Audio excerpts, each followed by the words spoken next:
You have successfully joined the webcast. Please stand by. The meeting will begin shortly.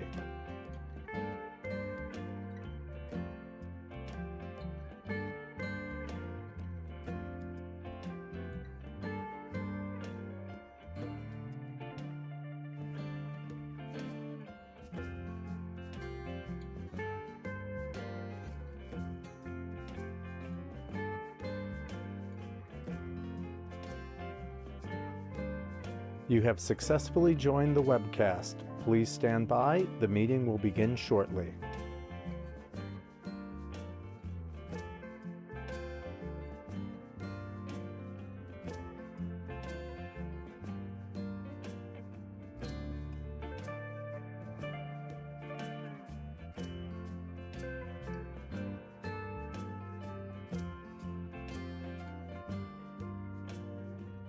You have successfully joined the webcast. Please stand by. The meeting will begin shortly.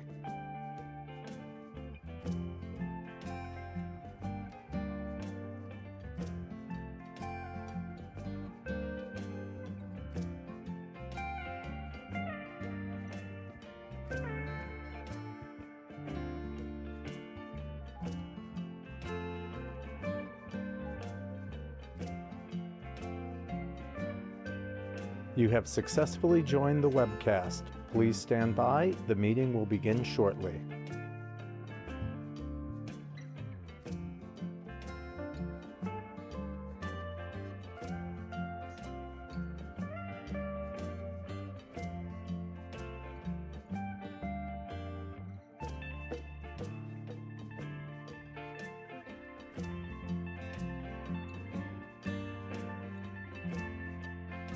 You have successfully joined the webcast. Please stand by. The meeting will begin shortly.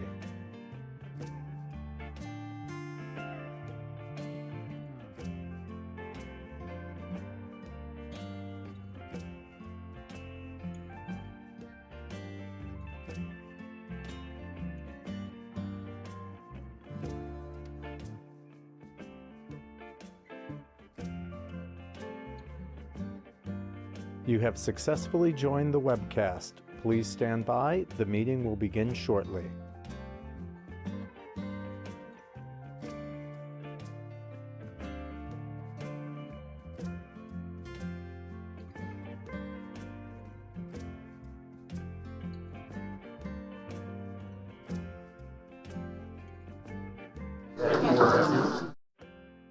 You have successfully joined the webcast. Please stand by. The meeting will begin shortly.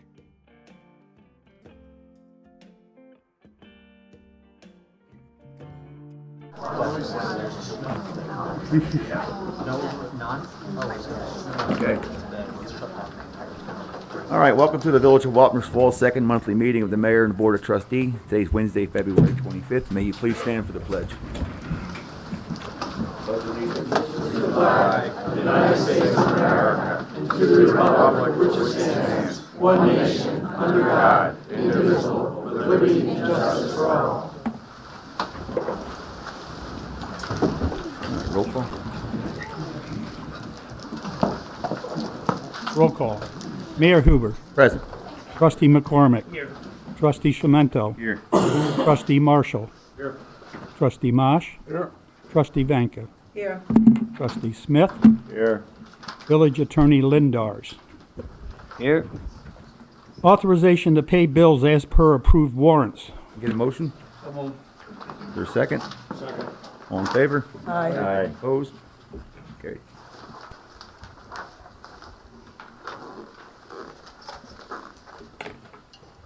Legal notice was in the paper. Notice is hereby given that the Board of Trustees, Village of Wappingers Falls will conduct a public hearing 25th day of February 26, 6 p.m. at the Village Hall. The purpose of the public hearing is to consider repealing the current snow ordinance, and the Village Board is seeking public comments on whether it should be repealed. Can I have a motion to open the public hearing? I'll make the motion. Is there a second? Second. All in favor? Aye. Opposed? Just to let you know, that microphone you can pick up. I just want to let everyone know, the one that's sitting on that So table. tonight's public hearing is, we're not gonna debate about it. We're gonna take all your information. We're not voting on this tonight. And when you do come up, could you please just state your name and your address? Thank you. And also 3 minutes. And please silence your phones. You got the timer there?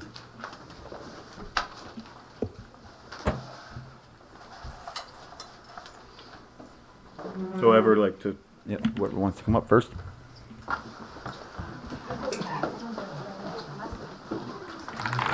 Hello, Board. Thank you. I'm Jackie Muller. I'm owner of Dynamic Intervention on Market Street and a resident of the village. I'm also the president of the Business Association, and I came today to request that you do not change the parking as it is, because it would directly and adversely affect the businesses in the village, and that has been very instrumental in them being able to conduct their businesses, my business, and also all the other businesses up and down Main Street. So that's what I have to say. I have a letter. I'm not going to read it to you because there's a lot of people I'm sure wants to speak, so I'll just hand it to you. Thank Sure, you. thank you.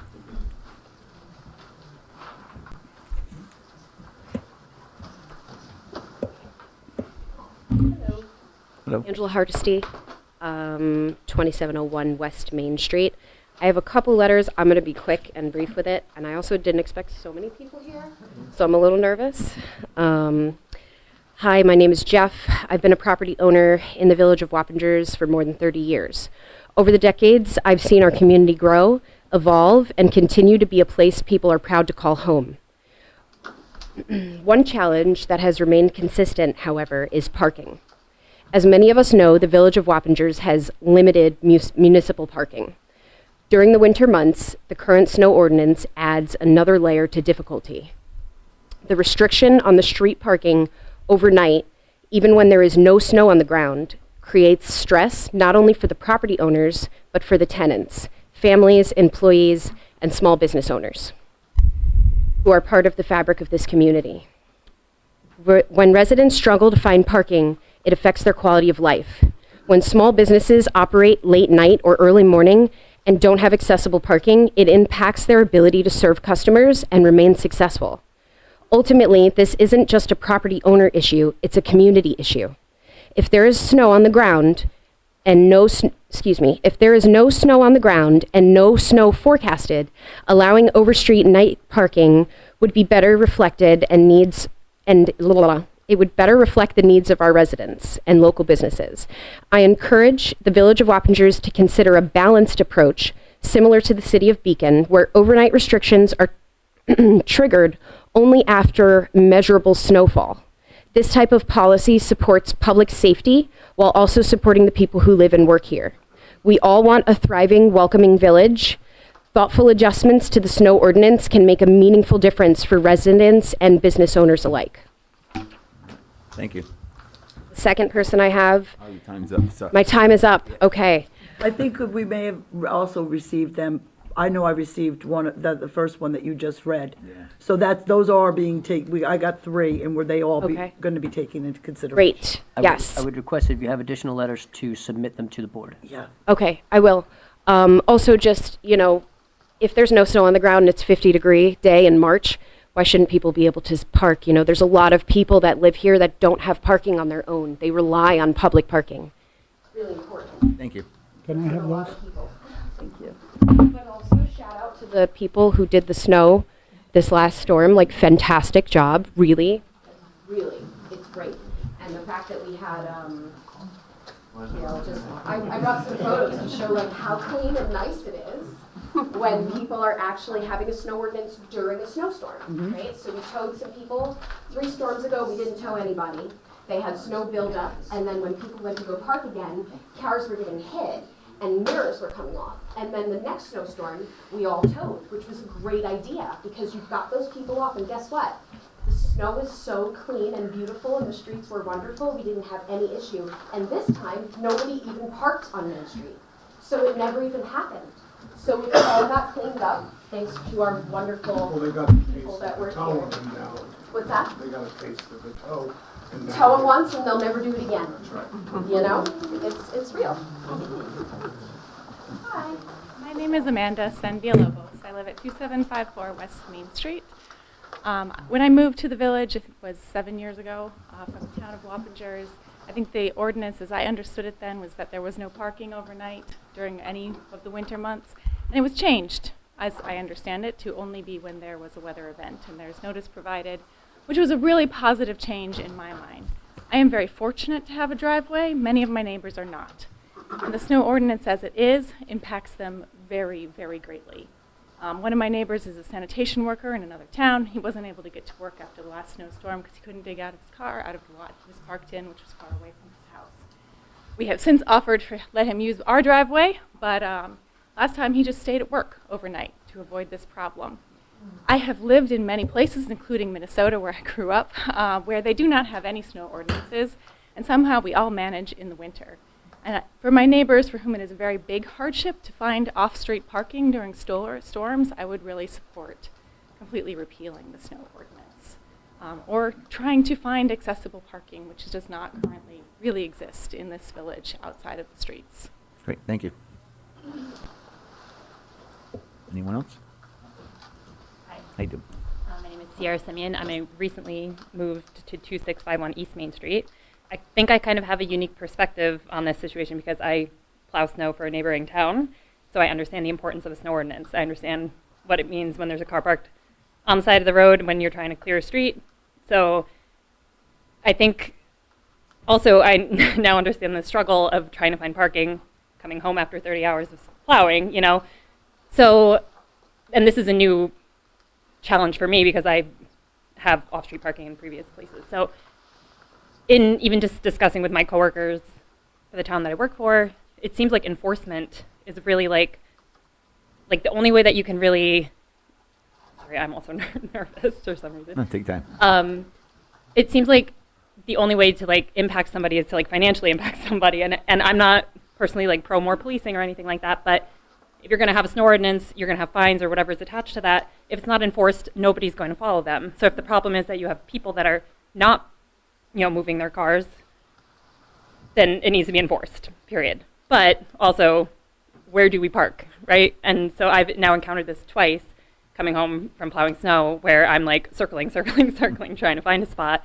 And so I don't really have, I think, anything like any meaningful solution other than enforcement seems like the only one. But I just want to say I understand the importance of having it because I know what it's like to be in the position of trying to plow snow and clear roads, but I also do agree that like there has to be some sort of happy medium. I also am not impacted during the storms because I'm not home, but you know, I understand everybody's kind of struggle here.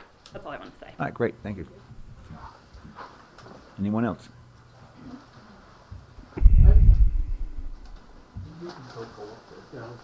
Hi, I'm Edie Trosa. I live in 9 West Street, and I like the ordinance, but I do understand that for the businesses and the people in apartments don't have the parking.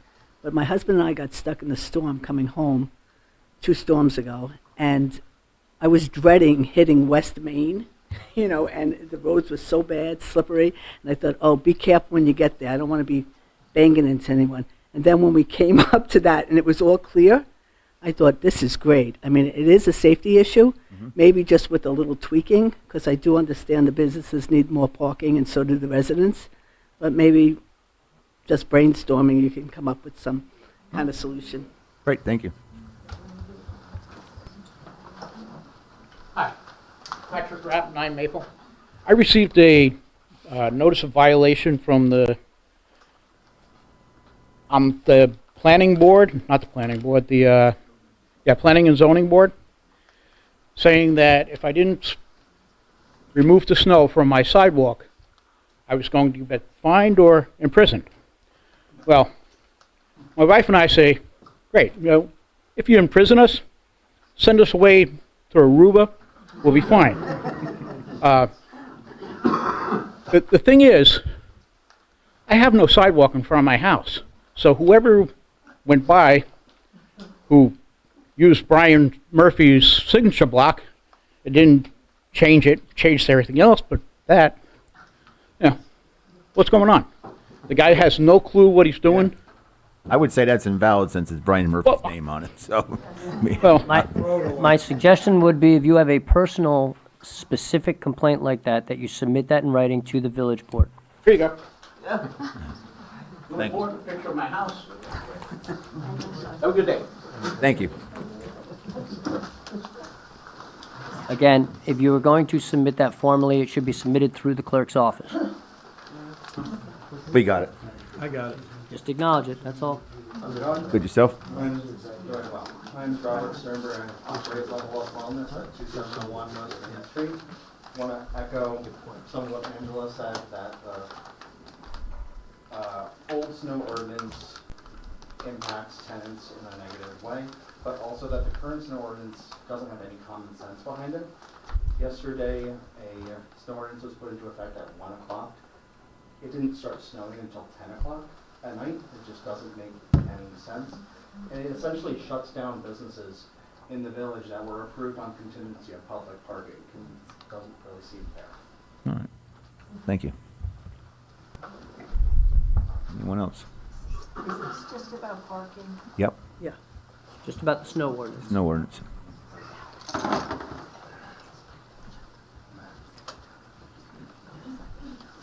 Hi. So I agree that the new snow ordinance needs some adjustments. I don't think that we should go back to the old one because I think that also has its issues. I did send an email in with some suggestions from residing towns involving just the notice of when the snow emergency goes into effect.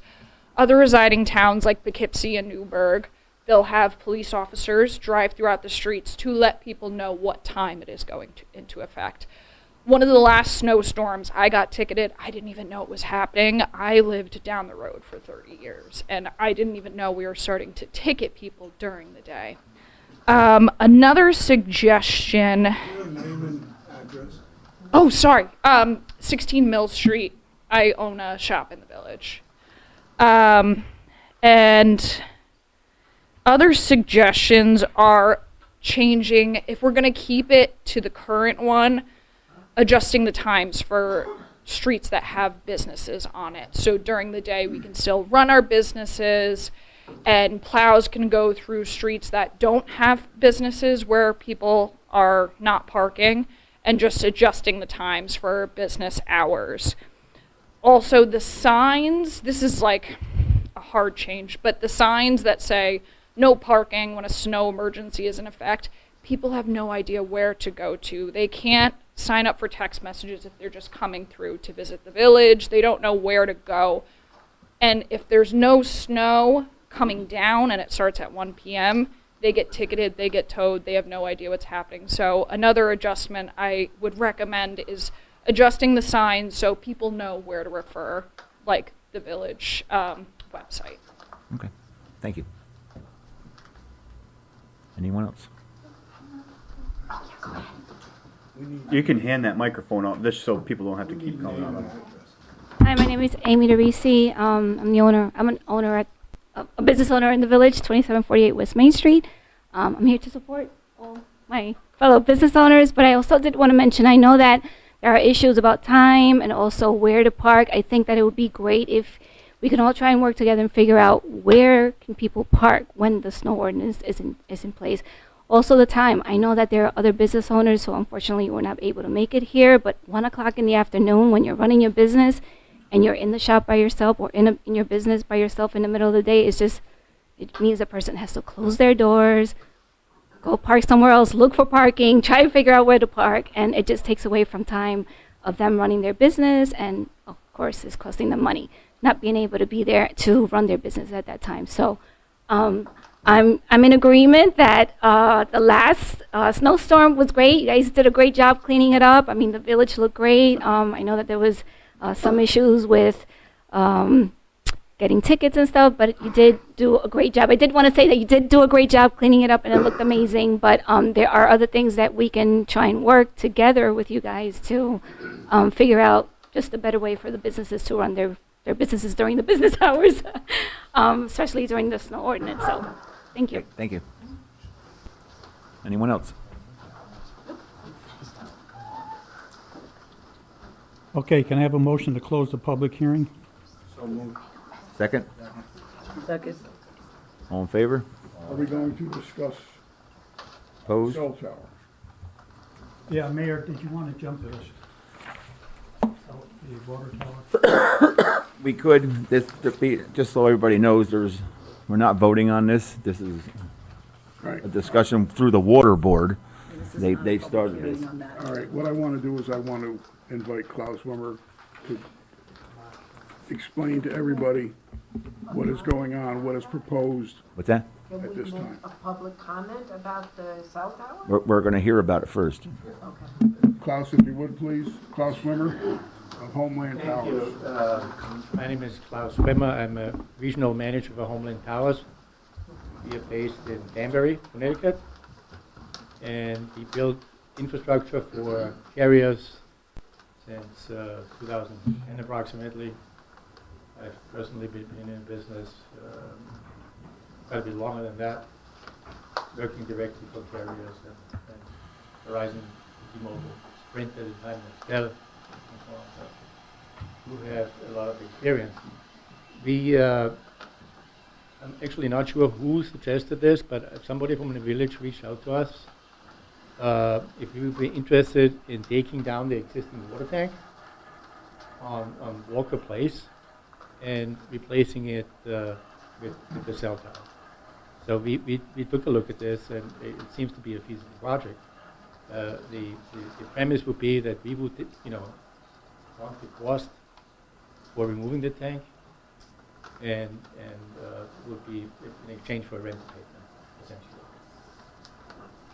And that would be it. The tower that we are proposing, I don't know if you did some preliminary designs for the tower, currently same height as the tank, roughly 110 feet. What type of design it is, that remains to be debated.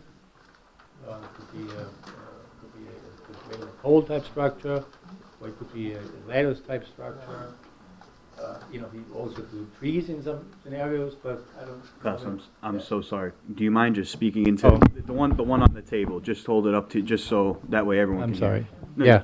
So we also do tree type towers, which I'm sure many of you have seen, but that only works in certain scenarios. So those are things that will be subject to discussion. But we're certainly interested in taking a look at this project and going into it. We have reached out to a couple contractors. We got some preliminary ballpark numbers that it would cost to remove that tank, which is around $300,000. Depends on we have test for lead and asbestos and things like that, which are costs to vary, but just as a baseline, that would be the approximate cost. And it wouldn't be any higher than the tower is now? Is that what you said? Yes, exactly. It's about 110 feet. There is an antenna currently on the existing tank. Okay.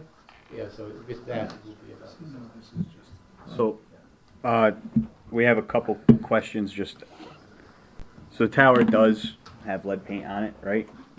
The tank? The tank does have lead paint on Does it. it? So how would? Do you know that? Yeah.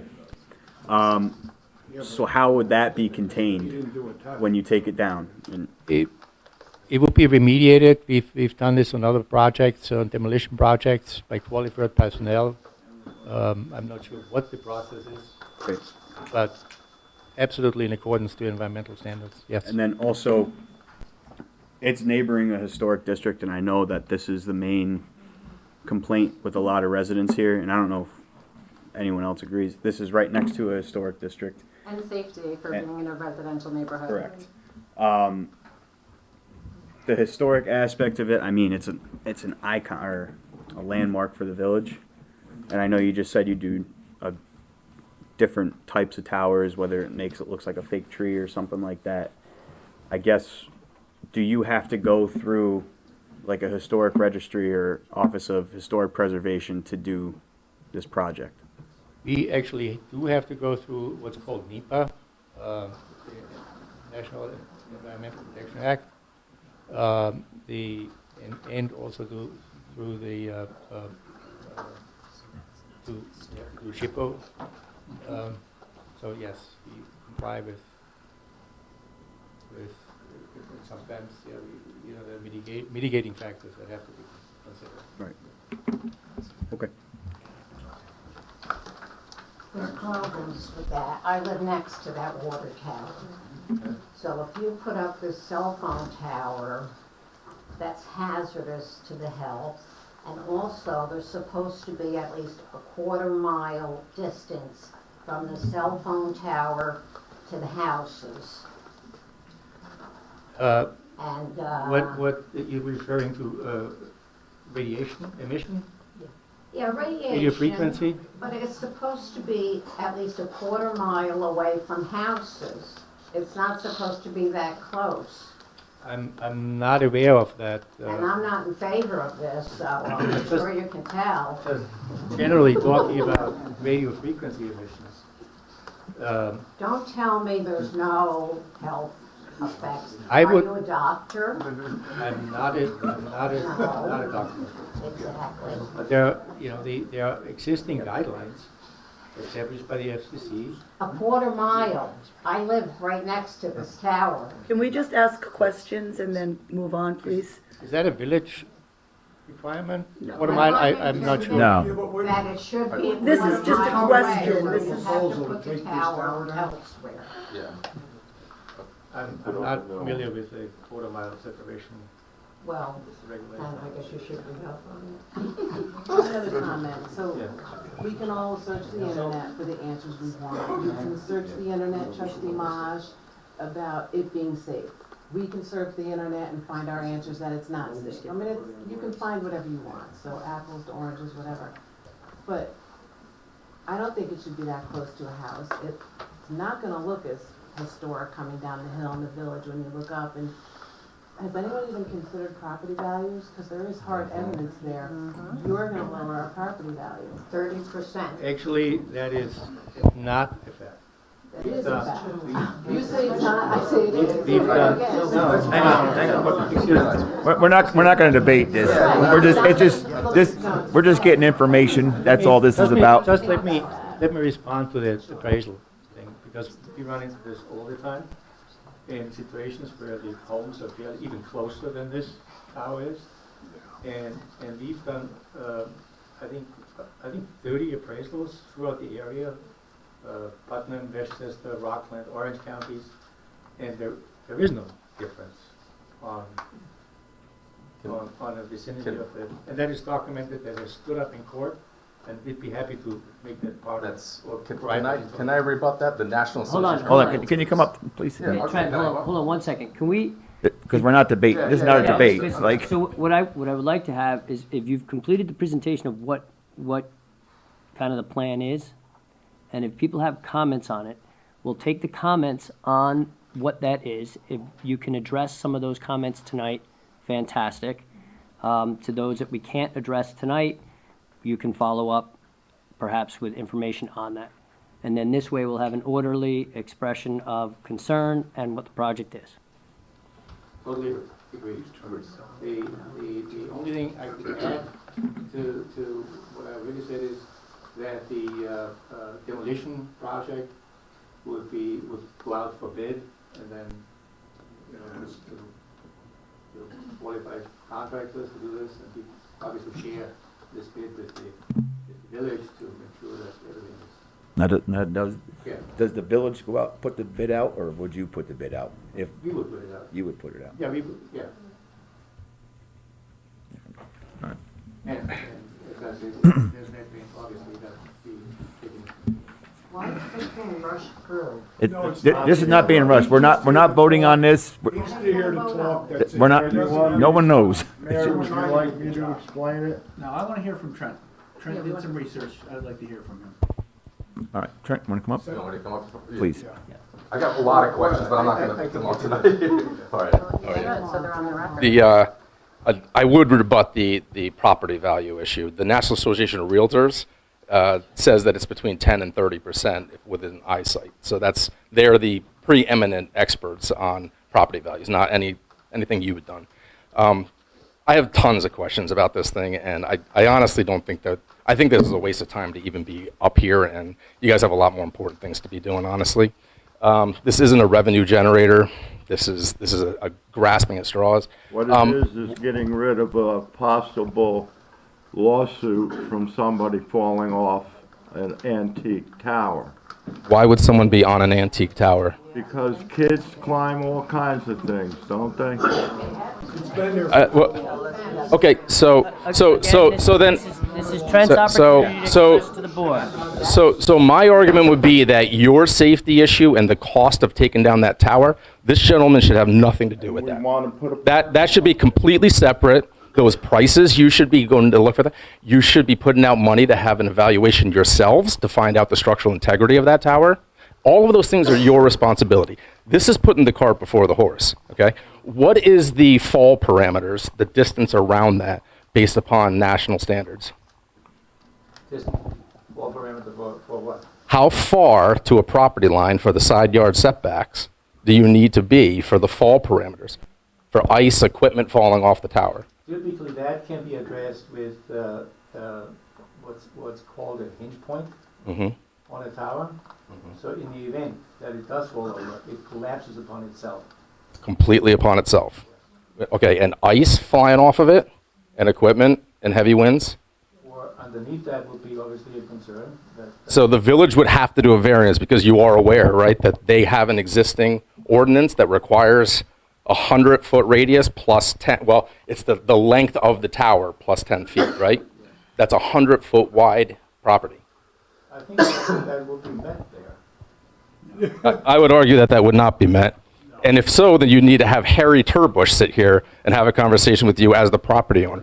Also, this property is completely surrounded by the historic district. It's actually kind of convenient that this property is not within the historic district, if you actually look at it, because the zoning and everything else should show that. So obviously, for the long duration of this, that there was I'm not saying from you guys, I'm talking about previous administrations, that there was long-term plans for what they wanted to do with that property, okay? So I personally have many different concerns about this, but the biggest concern that I have is the view of that tower coming down Main Street. That's it.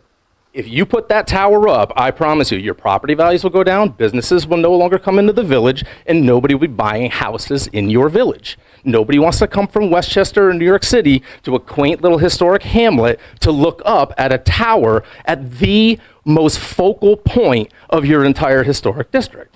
That's it. It's over. This should be a no-brainer to all of you, and it's actually kind of depressing that you even think that this is a decent idea.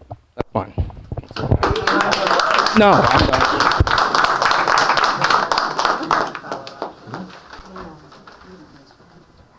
Good evening. I don't know, is this working? Yes. Is this better? All right. Good evening, my name is Beth Devine. I am president of the Wappingers Historical Society. Our mission is to preserve the history of the town, the village, and the surrounding hamlets.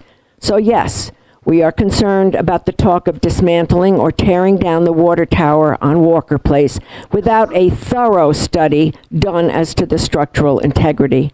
While it is not in the designated historic district National Register, where you would be required to contact the New York State Office of Parks, Recreation, and Historic Preservation to review any plans to alter the water tower, it does directly abut that property. This tower was a very integral part during the industrialization and growth of this village. Garner Printworks and the Bleachery built the new tank around 1915, 111 years ago. It was located close to the old water reservoir that was built in 1902 by Garner for fire protection in the factory. Garner Printworks was the first and largest calico printing, fabric printing and dyeing company in the world. This tank was part of the first filtered water system in the village.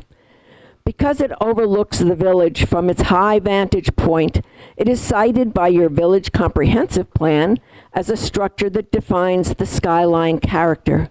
For this reason and of course its history, the Historical Society strongly supports a study to confirm its structural stability before anything is done in deciding its future.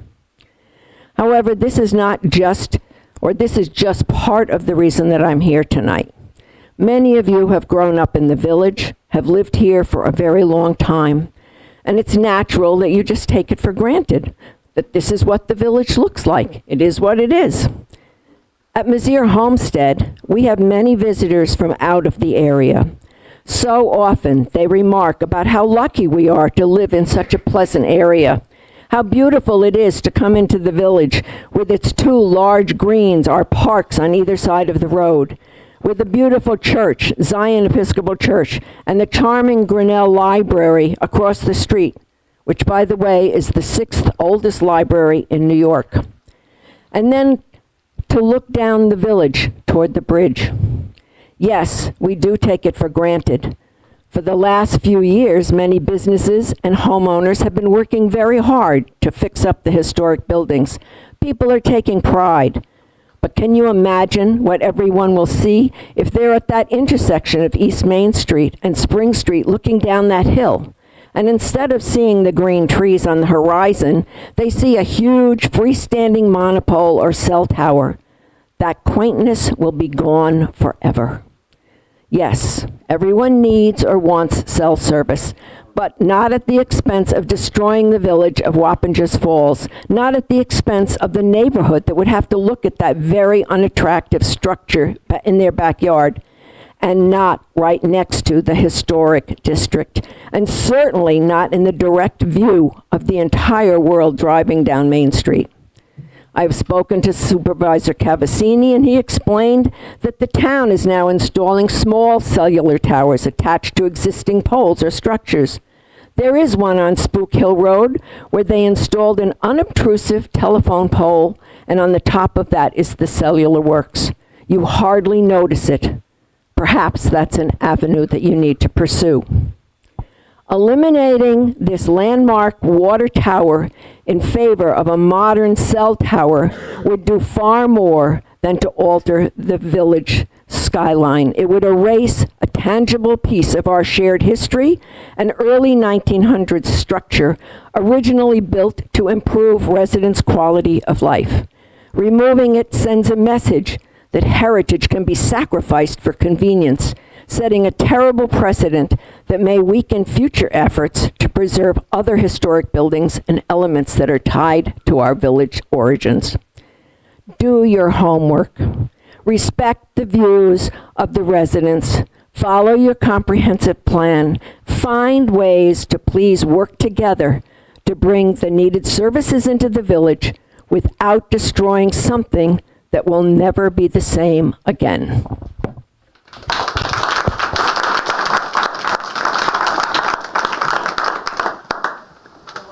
Hi. Uh-oh.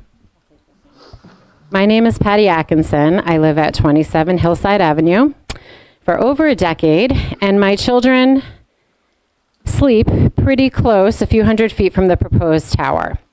I'm going to be very clear in asking, is this board prepared to approve a permanent installation next to homes without a complete defensible record? Under seeker, you're required to take a hard look before you take action, and right now that hard look has not been demonstrated. As I understand, this is actually a discussion. I didn't realize it was this early. I do want to know if a cumulative RF exposure has been calculated at second floor bedroom heights and not just at the proposed equipment. I'm asking about the inclusion of existing antennas and future carriers. Has residential setback compliance been clearly documented? What direction are the antennas pointed, and what is the vertical down tilt toward nearby homes? What other specific alternative locations have been considered and evaluated to reduce proximity to residences? If any of those questions are no, then approval is premature.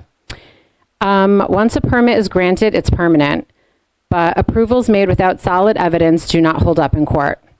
I'm respectfully urging everyone to slow this down, require independent verification, require documented setback compliance, require written findings that explain your reasoning. And I'm asking you all to make a careful decision and not the convenient one. Major health authorities, including World Health Organization, ongoing state research on long-term exposure, and the International Agency for Research on Cancer all classify radiofrequency radiation as a possible carcinogen. It's a possible carcinogen. Are the few pennies that will be generated worth the risk of a possible carcinogen to your children, your spouse, you, your neighbors, your community, your pets? That uncertainty requires caution, especially in immediate residential proximity. Seeker also requires consideration of community planning priorities and resource allocation. So before the board invests efforts into a proposal, I'm asking you to focus attention on existing immediate safety concerns that we all know are well documented within this village, but I'm not going to go there. I will state that the last election required court involvement and oversight, and I'm not going there either, but I want to stress that the public confidence is fragile and trust has been questioned. This board has the opportunity to demonstrate care, transparency, and accountability, so please vote in true favor of the greatest good of all concerned. This is our health. And for these reasons, I remain opposed to the proposed cell tower installation. And I shouldn't have to fight this further, but obviously we'll have to see where it goes. Thank you for listening.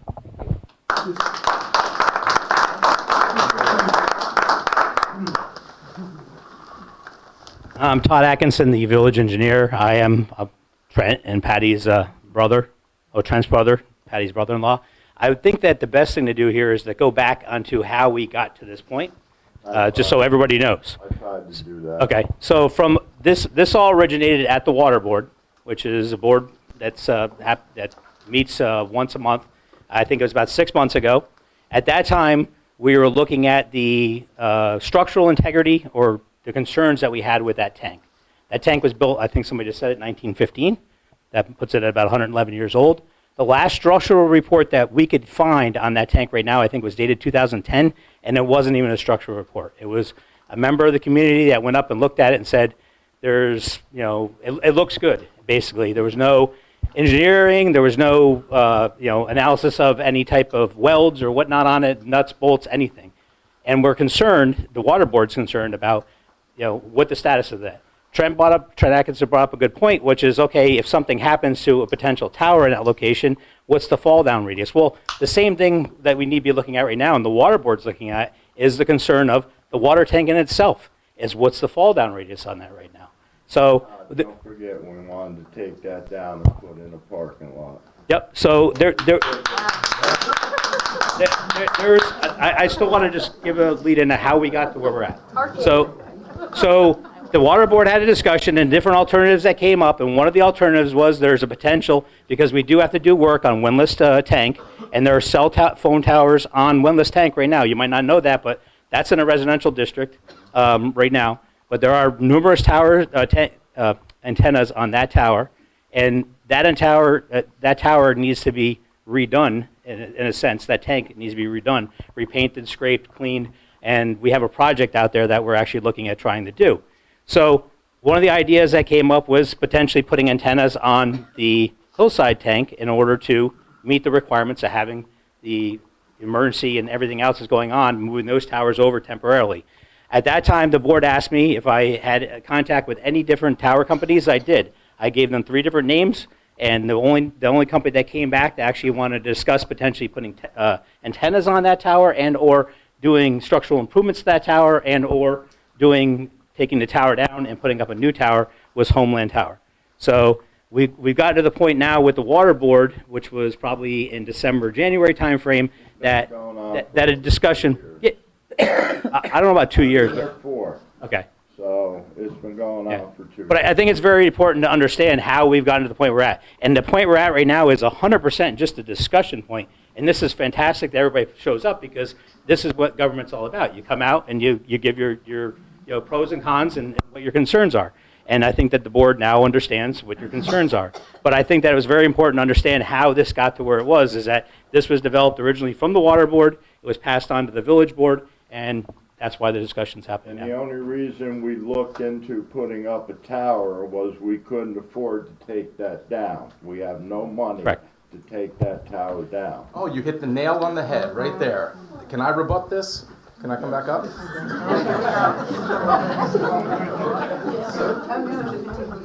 You hit the nail on the head. Why does the water board not have any money? The water board has money. So why can't the water board borrow money or have that money to remove that tower? How does the water board become the catalyst for a cell tower? It's our property, our tank. So you take care of it and take it down, right? That's So what are the other 4 options? plan was. So what are the other 4 options other than a cell tower? Did you look into anything other than a cell tower? Tower down and selling it into 2 lots if it was Hold on, big. hold enough. hold on. Well, it's not a debate, it's questions. This is fact finding, right? Hold on.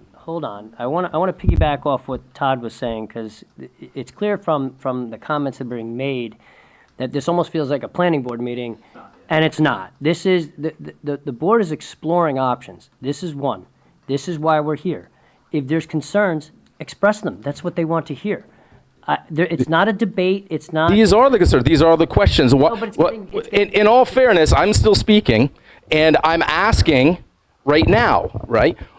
My question is, what were the other options for that property other than a cell tower? Other than splitting it and selling it, the other one was to pay to take it down and make it a parking lot. Okay, so was there anything in the original contract for the Wendless Terrace agreement that talked about any maintenance or whose responsibility it would be if those antennas have to come off that antenna for maintenance for the village? I do not know that. How do you not know that? How do you not, did you read the agreement?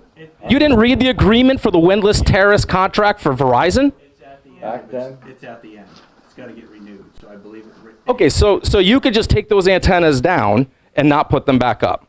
So it's dishonest to say that you're using this as a catalyst or a move or a trifecta to move it over to the other one. So let's forget about Wendless Terrace and about the antennas that do or do not need to come off. Do we agree that that's not an issue here anymore? Do we agree that who said that? Again. So I'm just okay. So I'm fact finding. So okay. But I just want to know. So you did not read. Did anyone here read the agreement? You brought up the Wendless Terrace, and this was the catalyst for this entire thing. Who read the agreement that Verizon has with the Village of Wappingers Falls for the antennas on the Wendless Terrace tower? Probably Matt Alexander. Nobody here did? You got this far and nobody read that agreement. Not a single person read that agreement, and you're this far into this. No one's seen it. Thank you. Thank you. You dropped the ball on this. You shouldn't be here. This is way too ahead of the game. You guys have a lot of homework to do. I say take it down and make a parking lot. It's easy.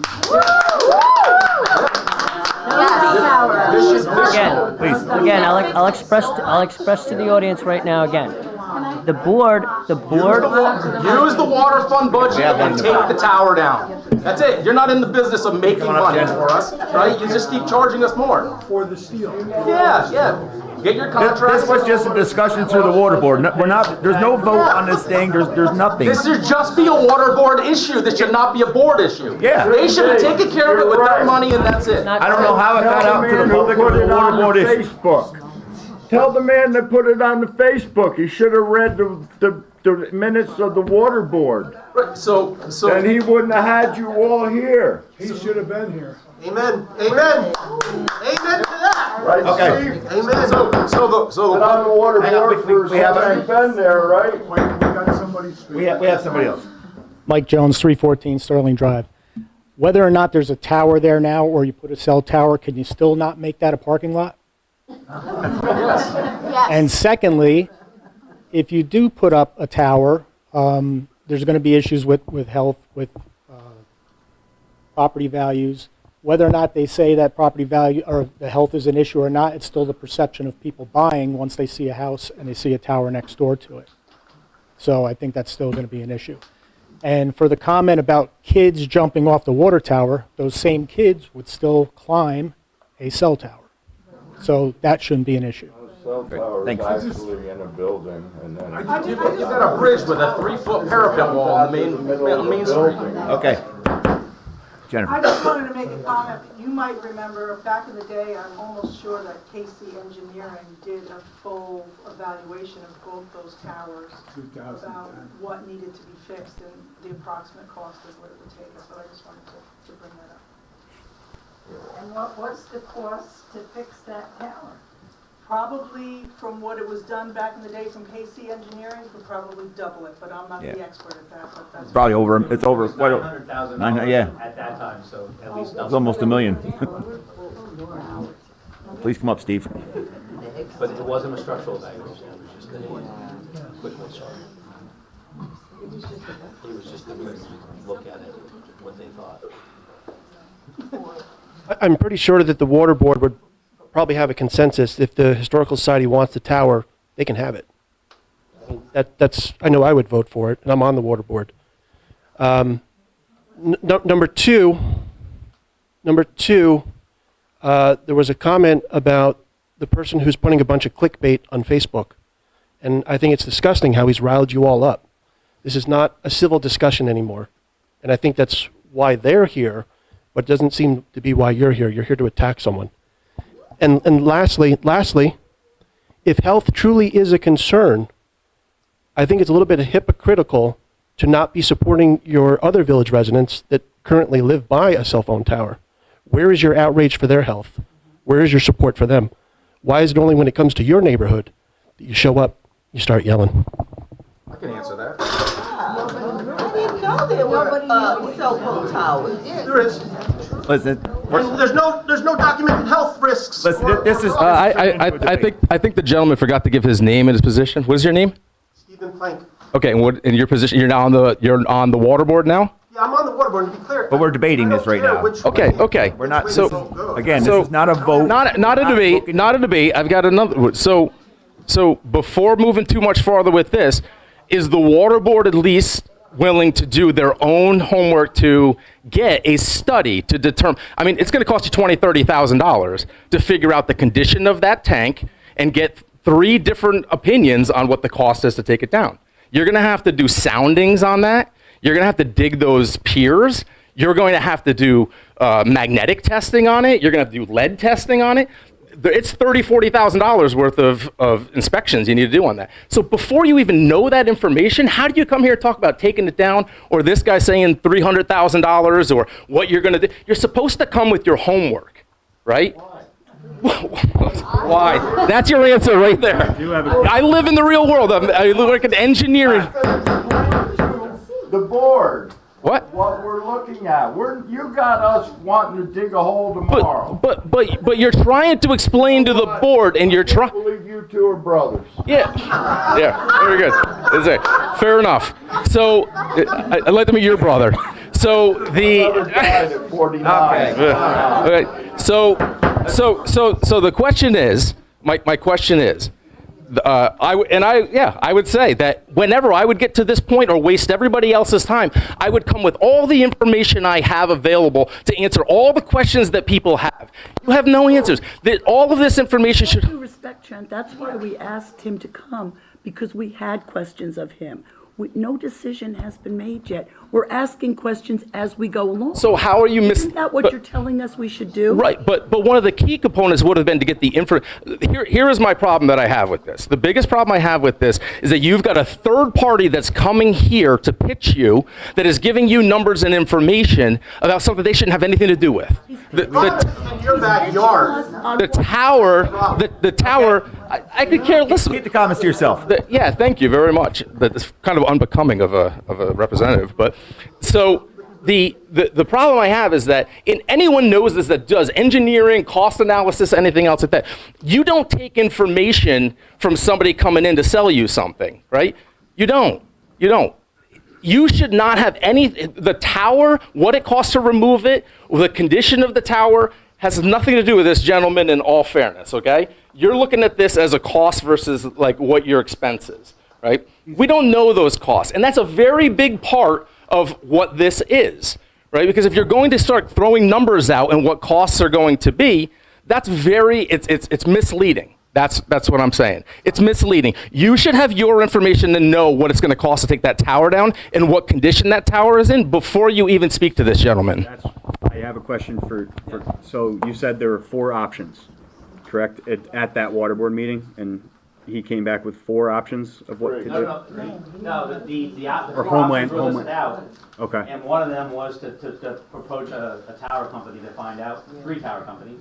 There's 3 tower companies, only one showed interest. This is the gentleman that showed interest in And would doing anything with it. would One Homeland- would have been to leave the tower as it is and put a tennis potential on it. All of this stuff requires approvals no matter what. This board is not even the approval authority really when it comes down to it. You have a planning board as well. But when it comes down to it, you had that as an option. The water board discussed taking down the tower, putting a parking lot as an option. They said taking it down, putting a tower up by itself, an individual one. And then just the last one was just taking the tower down and selling the property outright, was the 4 options that were discussed. At that point, the 3 names were provided. Mr. Warmer from Homeland Tower was the only one that came back and said, we're interested in looking at this. And this is the look right now. This is here giving you an idea that this is what we think we could do. And now you ask questions. Everybody here asks questions. And if the water board and this board decides, yeah, maybe it's something we want to entertain some more, then they have to make an application to the planning board and do the whole, Yeah, it was my understanding, that this gentleman was coming here today to discuss, not the water tank, but to explain what the tower consists of, that he's proposing. That's all. Can I just say one thing real quick? Again? The reason I'm here or why this is of the essence, he does not need to go to the planning board. You read your code. Your code says that if it's on village property, you could simply do a lease with a majority vote. You could do it right now. With no planning board, no zoning. It should have went. You know that, right? That I'll never agree. Yeah, it's in your code. No one read the code? Todd, That's right.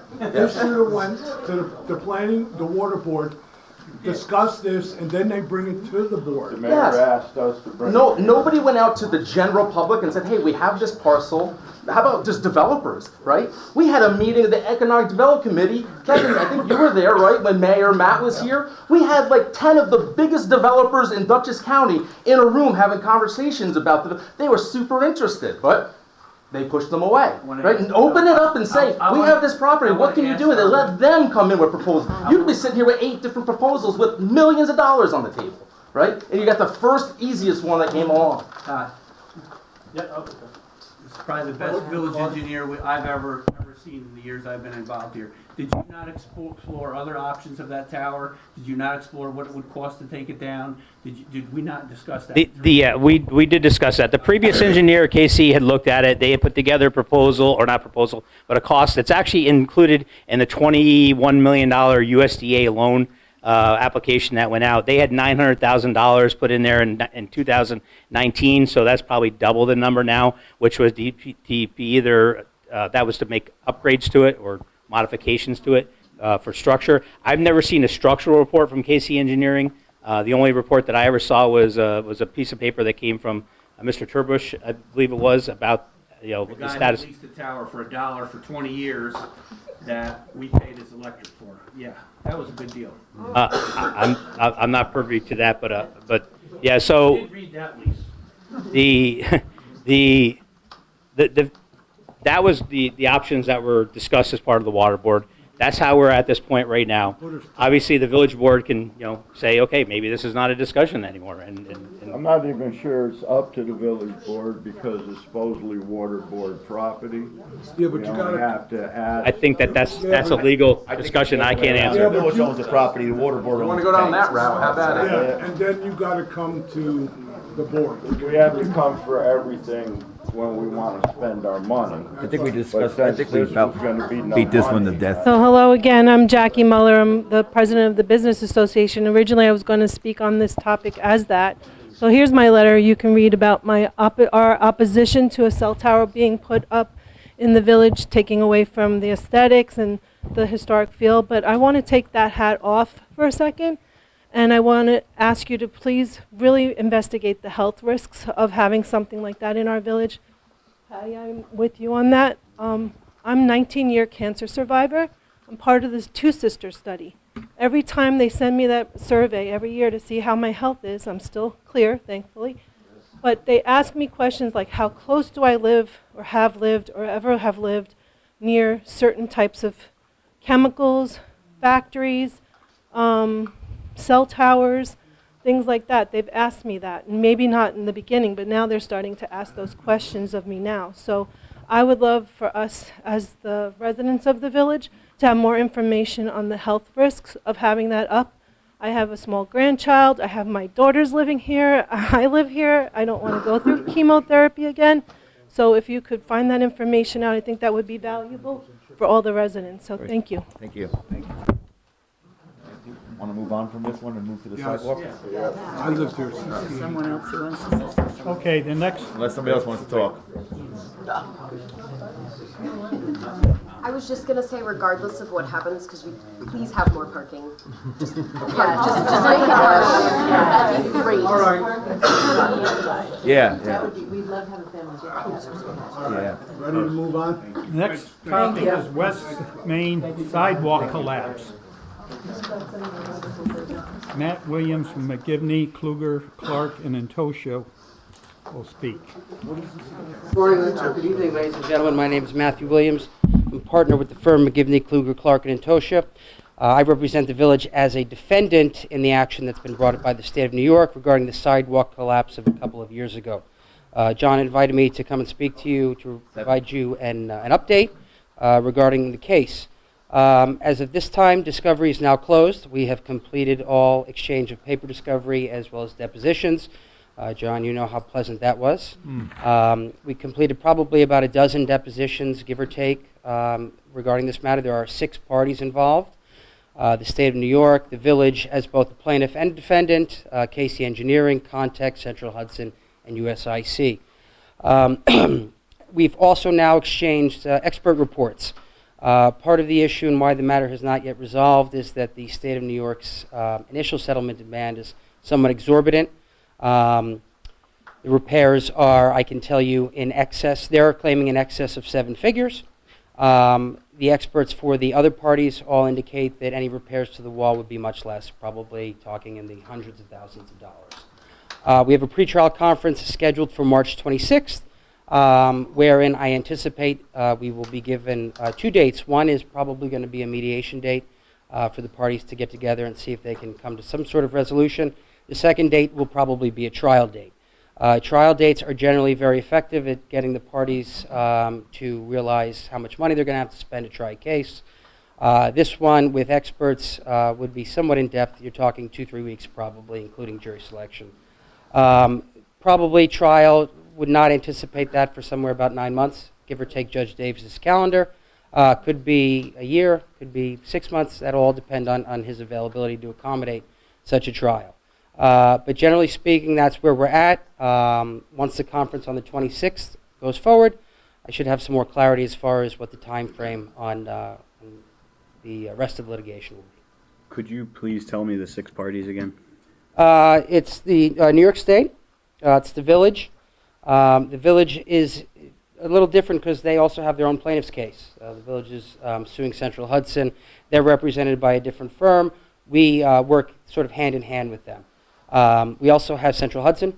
They're a defendant. Contech, who was the village's contractor for the project, is a defendant. Casey Engineering, who was the whose name I heard earlier, as the architect, is a named defendant. And there's a company known as USIC. Their role is very tenuous. They do gas markouts.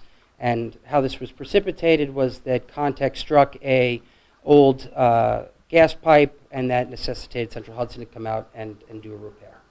But those are the entities. Is the state suing the village? Yes. For what? Yeah. For damages to their road.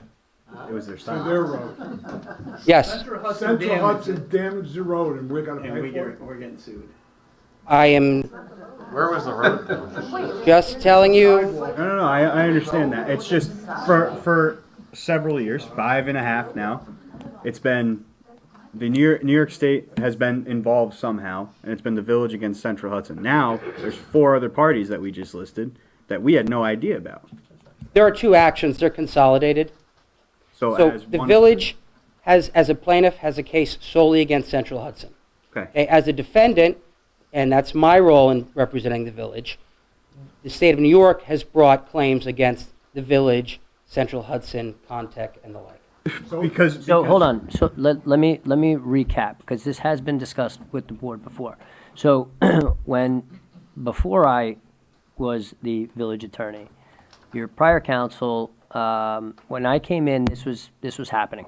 And the issue was, the incident occurred, statute of limitations was running, so there was concern about missing a statute, so the village chose at that time, through its prior council, to bring an affirmative action against Central Hudson.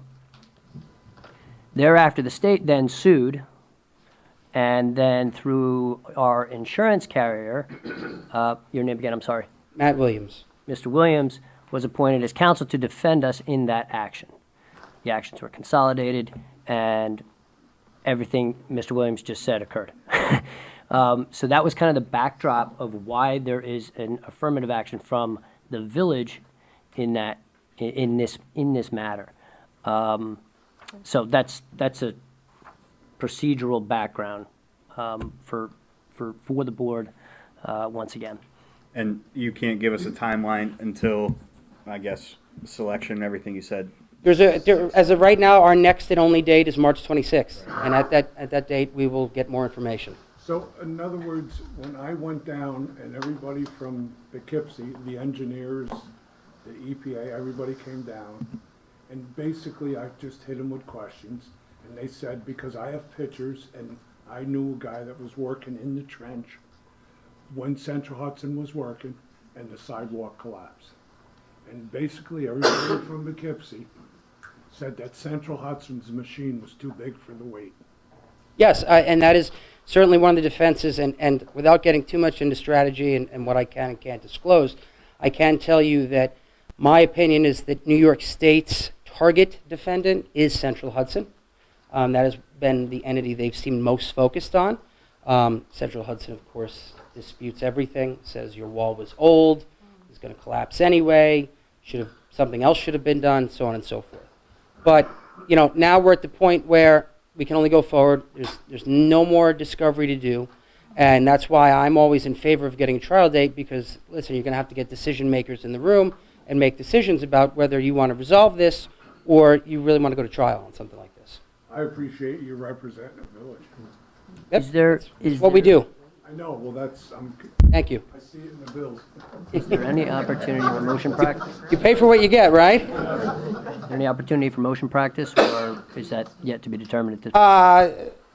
No, there's just too many issues of fact, who was told what, who denied what. That would be a waste of time and a waste of bills, so we would decide not to engage in that. Is the next date?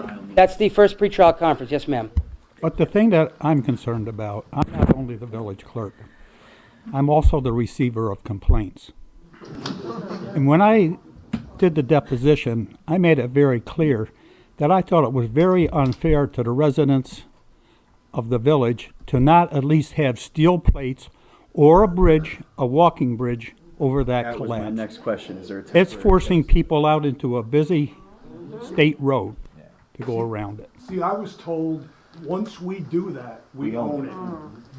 There are issues with doing that. Once you do it, you own it. Unfortunately, because there's litigation and because of the claims made by the state, you can't really do anything. And now I've gone to the state myself and said, listen, if there was something wrong with your road, why haven't you fixed it yet? Okay? I don't know. What else is the state going to tell you? But that's exactly why I understand the frustration, but when you start taking actions like that, it could become more problematic, especially if this case does go along and eventually go to trial. I was told by a powerhouse in the city of Poughkeepsie, once you get home, It's probably true. once you do something, yeah. Just important background for this, and I don't know, Ian wasn't here, and I know most of you trustees weren't here. I think one of the reasons why the state is involved in this and why they countersued is that when Central Hudson did that work on that gas line, that was part of the downtown revitalization initiative that we did with the lampposts, the concrete walkways. That happened because they needed to move a gas line for that work that was being done, that was funded by the state and the village, the county. It was a big grant that they had. So I think their argument is that that wall should have been taken care of as part of that project. So they said it recently was just done. I think really the concern here is, and you can tell me if I'm wrong, the perm 33 that was issued to the village. So the DOT is has to sue the village because the permit was issued to the village. Permit liability, yes, with the work. village and contact, that's correct. That's one of the theories of liability. From a different point of view, if weight of the equipment may be a concern, why do we have 18-wheelers going over a bridge that has not been checked for safety, rated for safety, goes into my lane as it tries to make the curve? The state should really not make this a state highway. Yeah. And then we don't have. I have a very hard time and I guess it just is what it is, it's bureaucracy, right? That the state, like if you were the landowner, if you were a property owner or a landlord and you had a tenant in your property and there was an inherent safety issue on that property, you would fix it and then figure out whose fault it was down the line and who paid for it, right? Correct. It's the same thing, just like we have all these things happen all the time. But I would think that if their foot was put to the fire and said, hey, look, you need to come down here, and one of your engineers from region, what is it up here, Todd? 8, right? Needs to come down and certify this roadway and give us a weight rating on it so that we can determine who it can and cannot come through here. And if they can't do that, shut down the road, everything over 10,000 pounds, and just let their buses, their trucks, everything.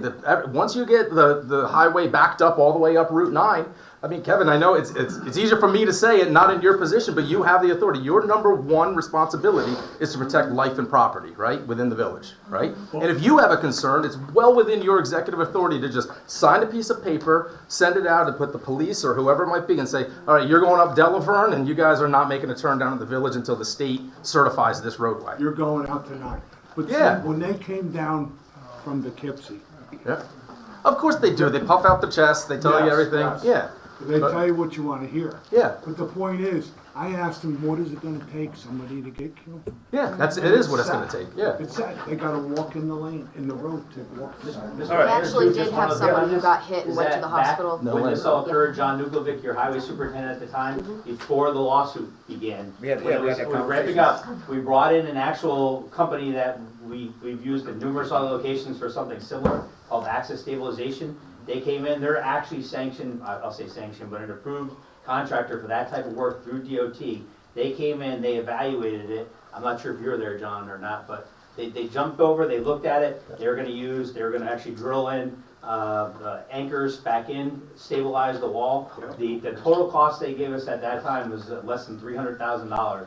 And at that point, though, the DOT discussions that I wasn't involved in, we presented that information, John presented that information, and DOT, because they had already contemplated the lawsuit, they decided that they did not want to authorize that work, because the village was looking to actually do that work, so.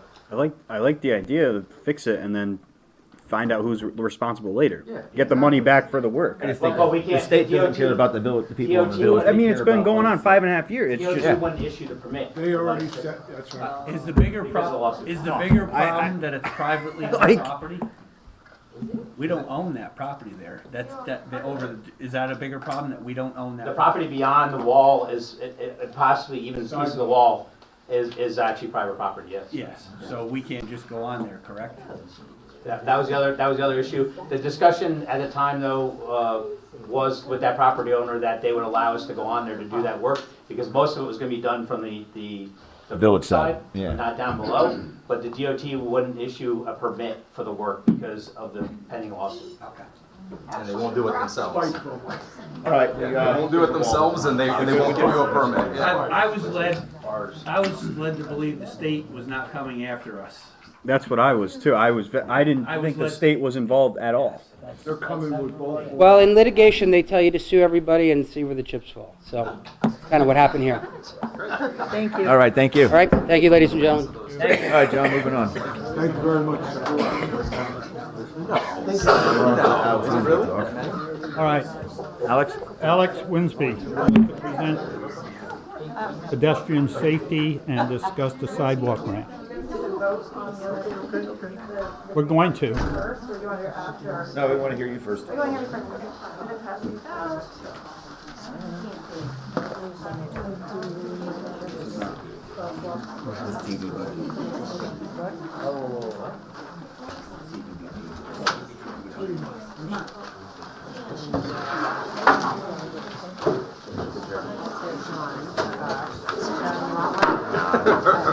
You only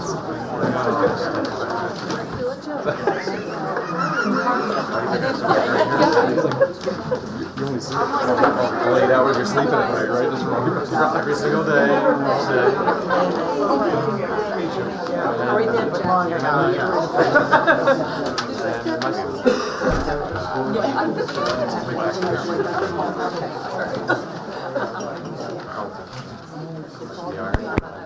Oh, I get it, Hi, my name is Alex Winsby. I am your Dutchess County legislator. I think I'm the first village resident to be a legislator in quite some time. So thanks for having me. I am here to talk about what I've been doing as a legislator, and then because the grant team couldn't be here, I am giving updates on this. So as of the end of January, we now have a joint application with the town of Wappinger, allowing us to bid for funding up to $400,000, thanks to the town of Wappinger supervisor, Joey Cavazzini, who came to the last meeting. The grant that the chair of the planning board, Tom Morris, and his team are writing is for $380,000. The funds will go first to a DOT-required traffic study of 14 locations. So here is the map. So, in case you guys, I think you guys are familiar with it, but I will. So, I will point them out to you. We have the 4 existing RFB crosswalks. So the RFBs are those flashing things, like right near Patsy's. So they're right here. There's one up here in like West Main, north of School Street. And then we've got one here, which is the West Main at the bridge. And then the East Main at the bridge. And then we've got the Mill Street and East Main to Reservoir Place. Those are the Navy ones. And those will get upgraded to have, so this is all if we get the grant. So, but then there are 7 existing crosswalks that need RFBs. And that's, if we start down here, it's Maple Street and East Main Street at 90, just south of Carmine Drive, which is near where children walk to the junior high. That's in the morning, you will see a lot of students, and it's still dark then, so we really need lights. Then the next one is South Remsen. This is not a county road. This is over near the post office. South Remsen to North Remsen, and then we have South Mizzier on the edge of the park to North Mizzier on the west side. And then over here, this is kind of the one that gets the most letters written to me. This is the library. Satterley Place to Spring Street, right at Grinnell. And then we have Prospect Street over here to East Main. So it's Prospect to Prospect across East Main. And then over here we have West Street, where there's a school bus stop. And then, and then Convent Ave. So that's because that's now a school. It's a UPK, and then also St. Mary's is reopened. So there's a lot of students crossing over there. Part of the grant that was important to me was removing 2 existing crosswalks. If we do get this, we don't want people crossing where there are not RFBs within the same intersection, because it would just be dangerous for cars. So we would remove the crosswalk from a cube to, or a square to a U at South Remsen to North Remsen on the west side, and South Mizzier to North Mizzier on the east side. Then we're looking at 3 new curb cut crosswalks, because we're seeing a lot of what they call pedestrian generators. One would be to get here to Village Hall, to go from Upper Henry Street to this parking lot, so that you can pay your water bill. And then at Franklandale Ave, crossing East Main to the Valero, because there's Stone's Pizza and the deli and the laundromat, and we're just seeing a lot of people standing in the road, especially with the snow. It like pushed them just to like the middle. It's so dangerous.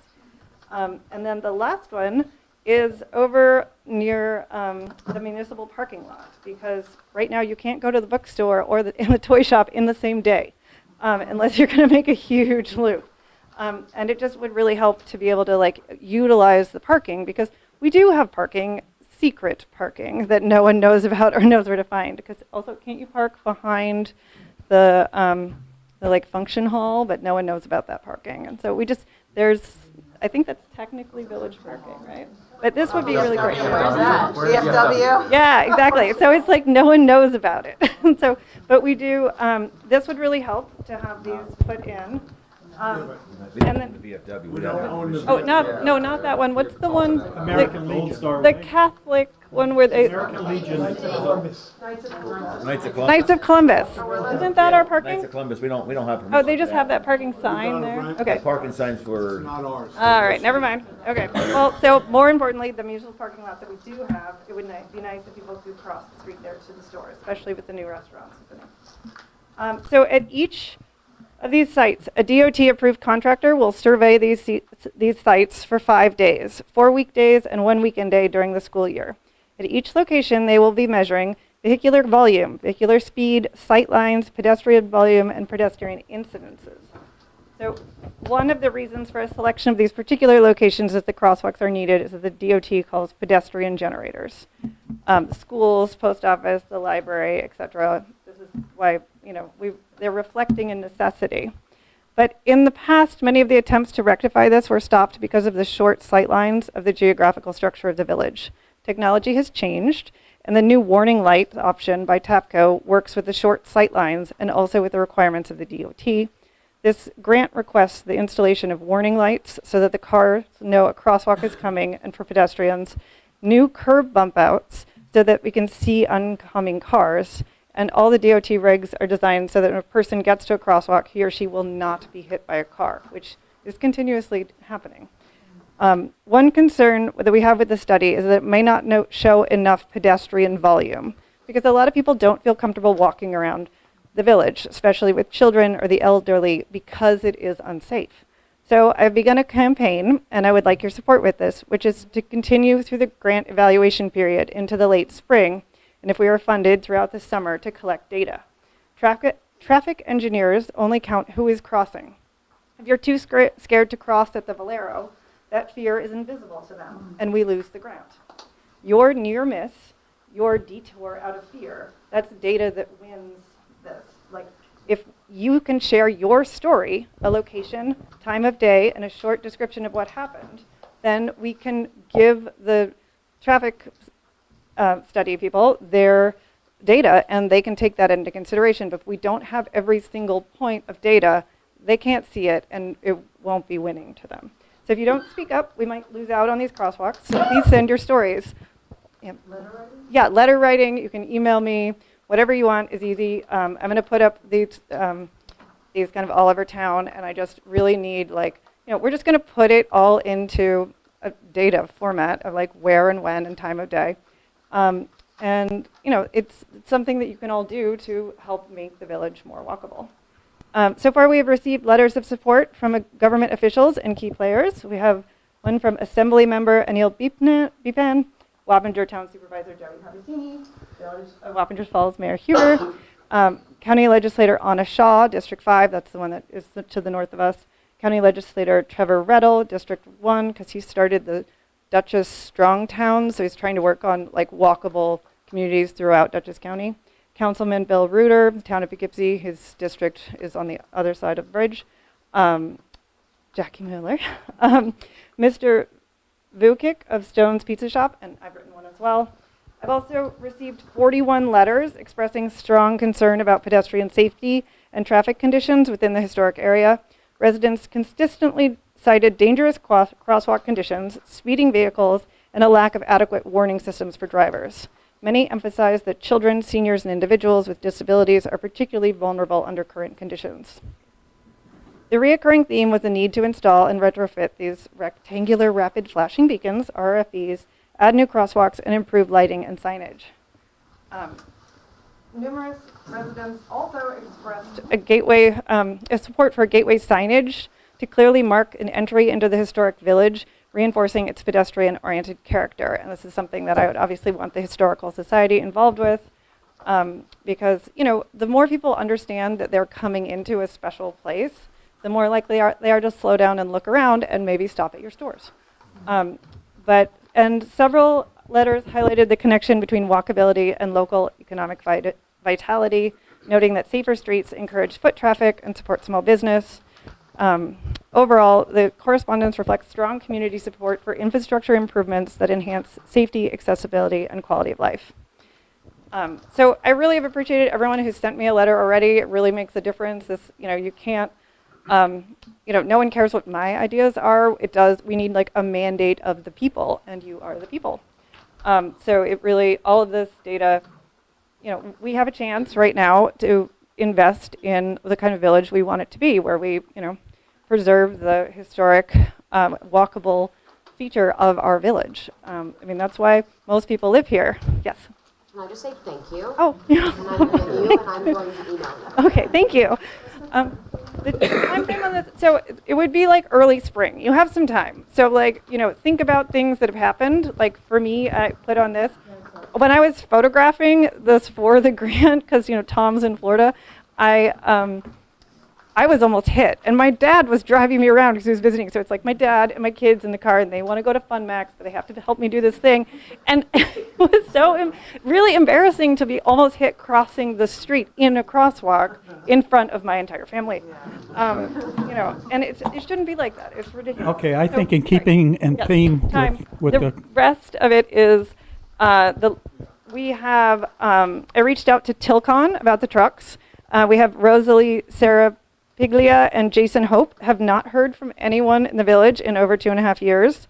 The trucks are mostly independent contractors and are not given a specific route. Tilcon is the strip mining place behind the mall, and that's where the gravel trucks come from. Mostly Tilcon goes out to Nottingham. Right, well, they do come through here a lot. They're saying that the GPS is sending their guys through, and so they are recommending a no engine braking signage and corresponding resolution so that it can be enforced.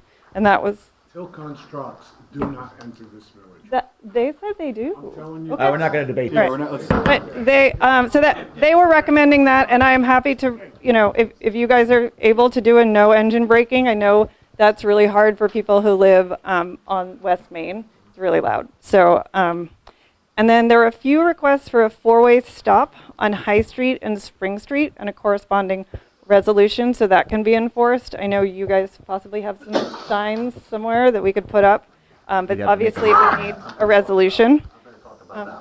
Okay, cool. And then some residents were wondering if we could coordinate with the Dutchess County Sheriff's Office to share the DOT trained officers. I don't think the village has any currently, but it was a request going forward that you either look into when hiring future officers that they are previously DOT trained, or to coordinate with Sheriff Imparati if this is something that would be interesting to you as a board. This is our police commissioner. You can ask him directly. Oh, hi. Yes. We have 3 DOT officers. Oh, you do? Okay, great. Thank you. So we were hoping that they could then enforce the weight limit and the regulations within the village, because we're just not seeing that. I know you guys there have been periods of time where you've done it, but the letters that I've received are requesting more of that. In county news, the legislator allocated $7 million towards projects in the Housing Trust Fund, which develops affordable housing units throughout the county.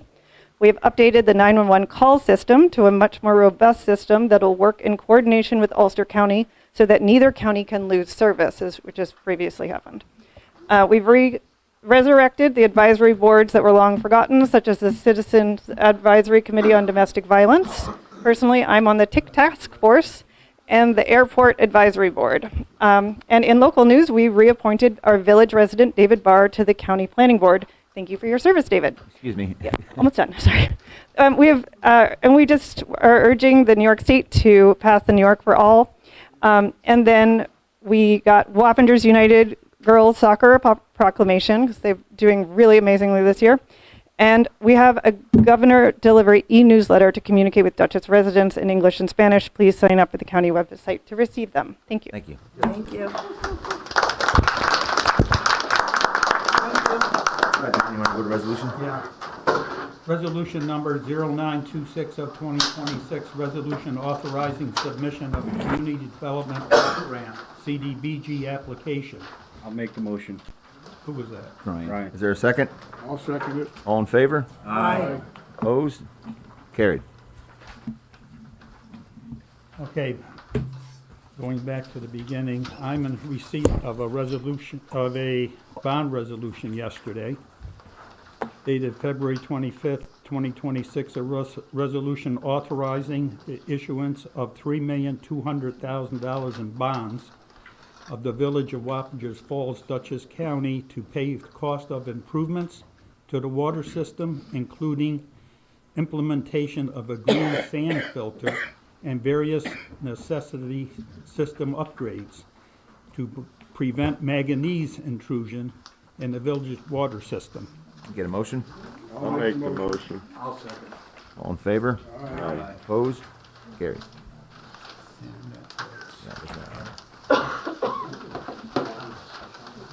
Okay. Mr. Mayor? Yes. Just because I heard some people saying, a quick discussion on that, if it's okay? Yeah. That's for the water treatment plant. John's here as well. There's manganese issue where you have to put in a green sand filter. We received a grant for $3.2 million from, I believe it's in New York State Department of Health. It's going to be administered through the EFC. The paperwork has already been submitted to the board for review moving forward. This bond resolution is because that grant money, you have to prepay for everything, so to install everything, and then they'll give you the 3.2 on the backside.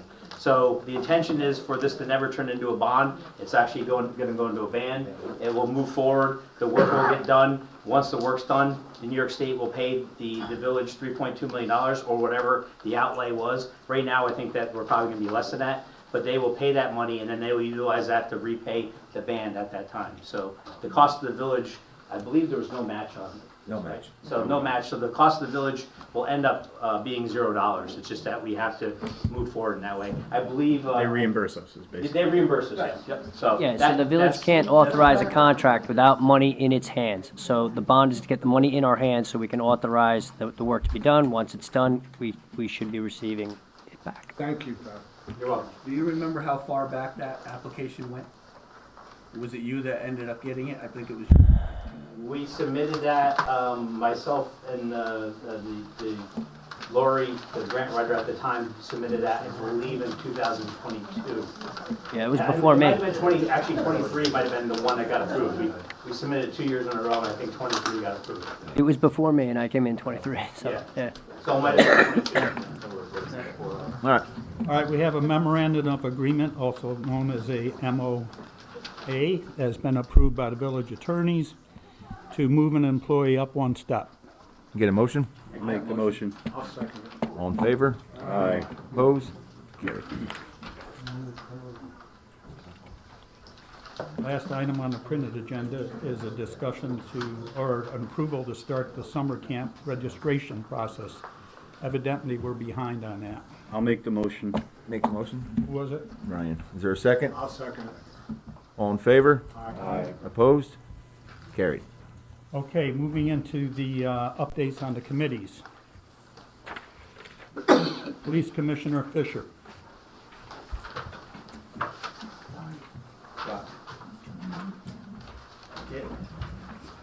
Before I start, I just want to let everyone know, if you have a cell phone and aren't receiving text from us, it's a very simple method. You just text your zip code, which is 12590, to 888-777, and you'll start receiving any text that we send out in reference to snow ordinances or any other type of emergencies. 888-777?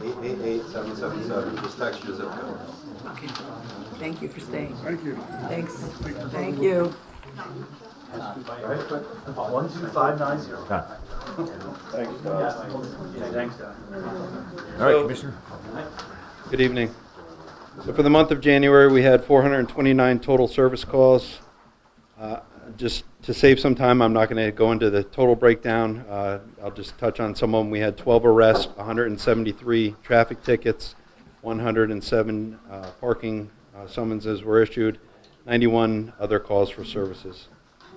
I'm looking for, I sent you an email in reference to the vest. I don't know if that's been discussed or not. How many are those? You have no vests?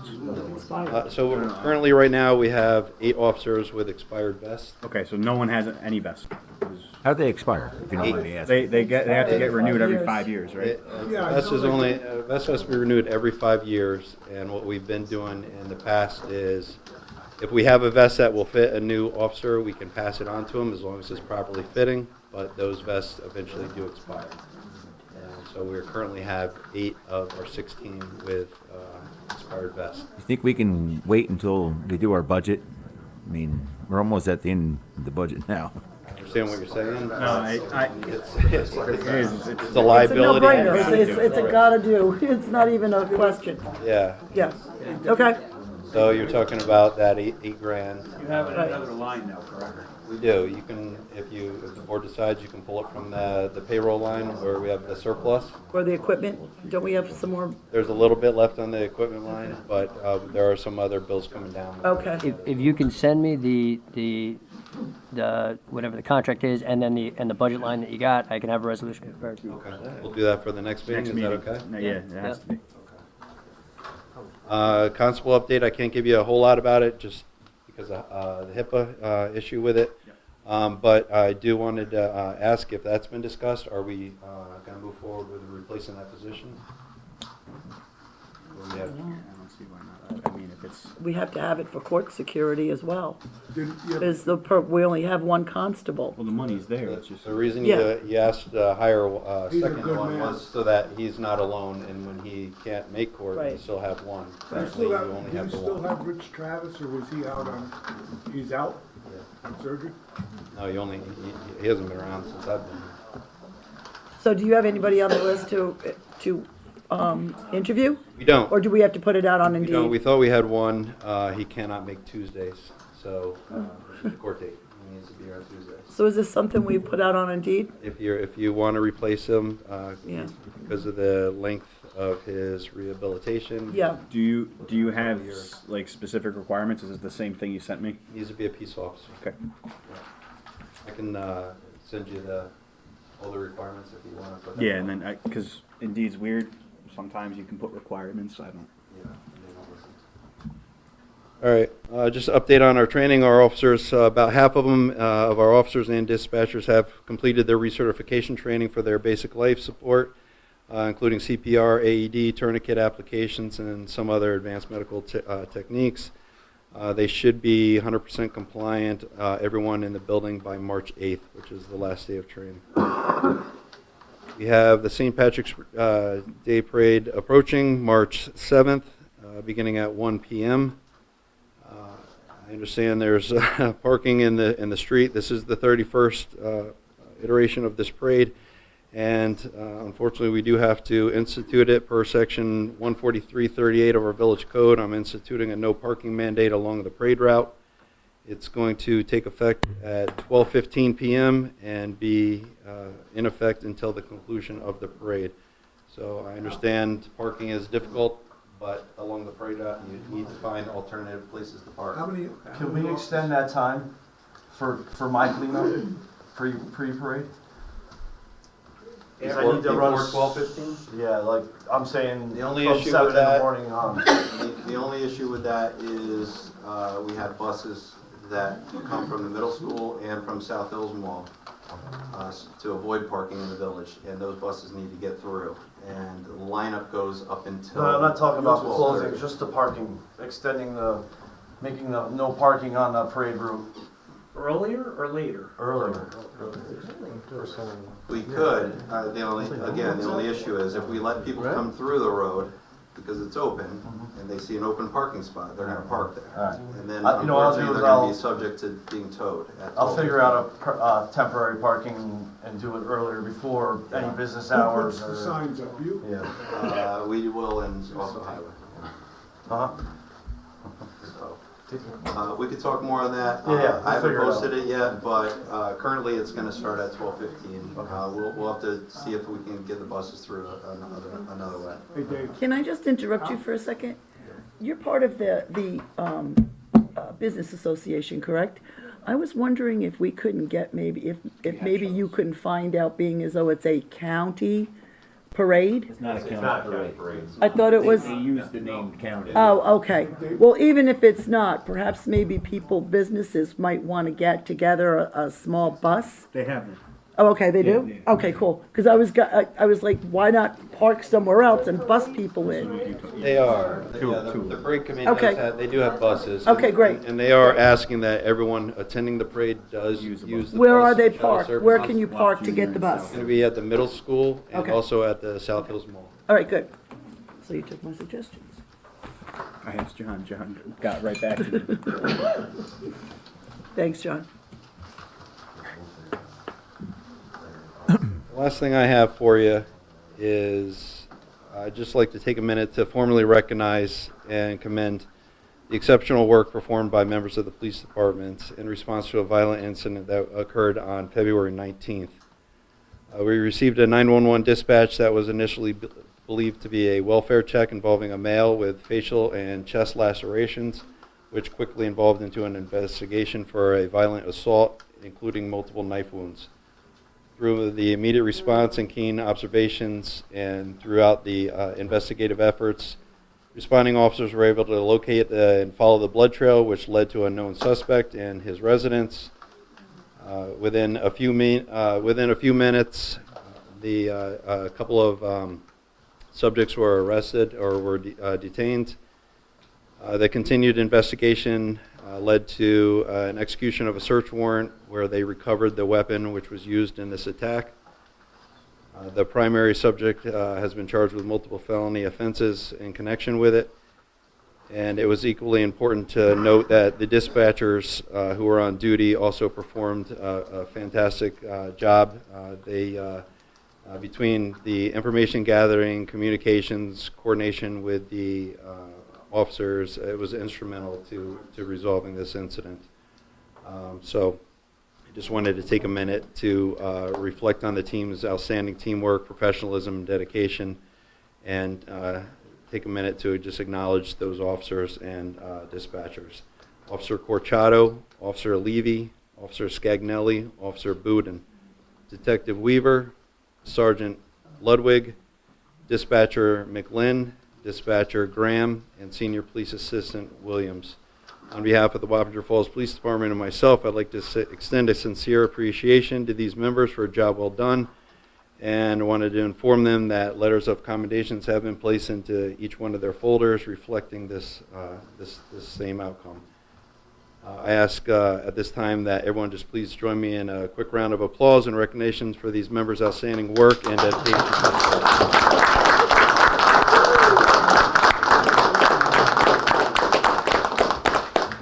That's all I have, unless the board has any questions for me. We'll get that to Ian.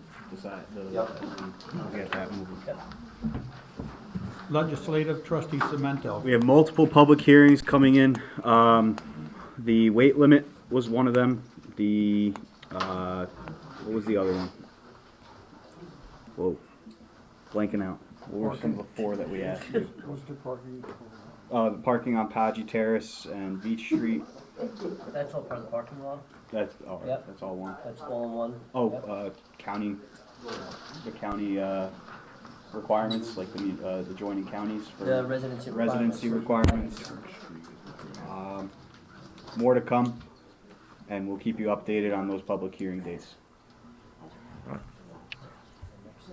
Okay, Next meeting. Highway. Highway. I wait for the big guy to get past me. Before you say anything, Which Joe, one? before you say anything, I got a letter from Dr. Bonk, the superintendent of Wappinger School District, and he thanks the Highway Department for opening the roads this morning for snow and getting the kids to school.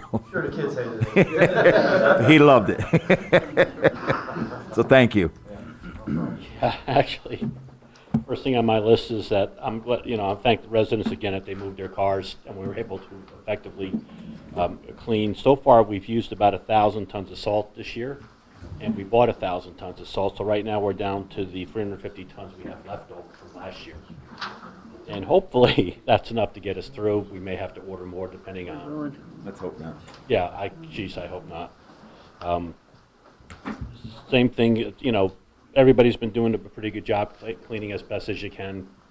Try to not clean into the roads, but it's to the point where there's no other place to put a lot of it. We've been having snow removal equipment failures because of all the snow removing we've been doing this year. And unfortunately, we can't wait for parts to get sent to us, so our guys have been driving to pick up parts, which will sometimes take a crew out. As far as the Spring Street and High Street stop sign, we've talked about this. We don't want to put a stop sign coming up the hill because it's so steep that we're afraid that slippery weather, the car's not going to get going.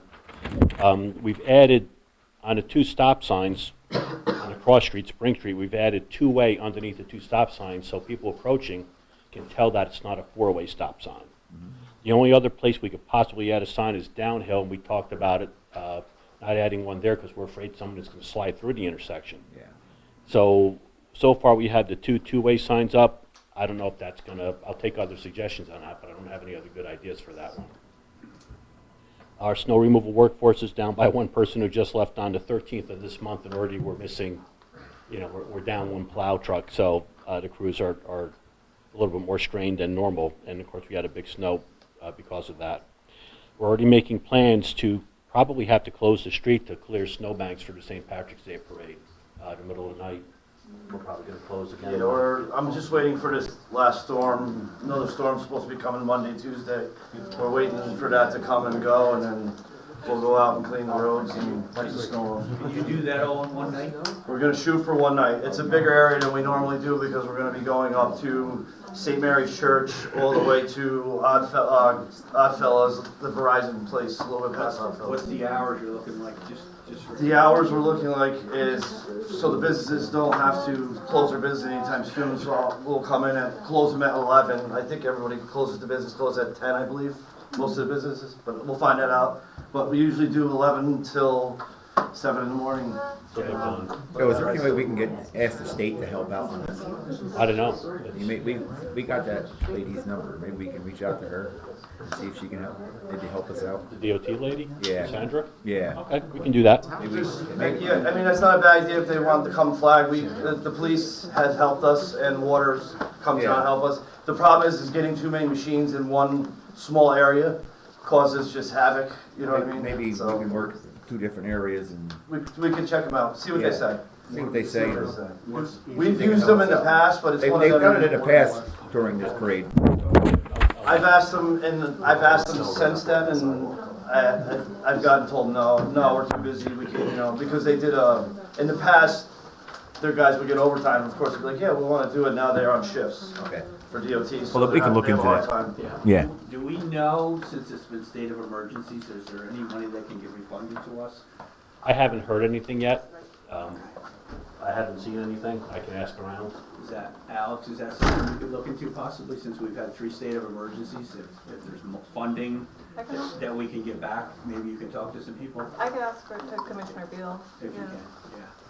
Because we've had 3 of them now, so. You know what I'll do is I'll ask the other highway superintendents on the bordering of us, see if they ever did it. Yeah. I'll ask them too. There used to be funding. Everybody asks, maybe we'll get an answer. Get an answer from someone, yeah. Would they? And the best news I have is we're almost done with February. Yeah. Great. Thank God. Okay, fire. I just want to say one more thing. I just want to thank the water department, the police department for getting out there and getting cars off the road for us to make it safe for us to plow. And I want to thank my highway department. They did a great job.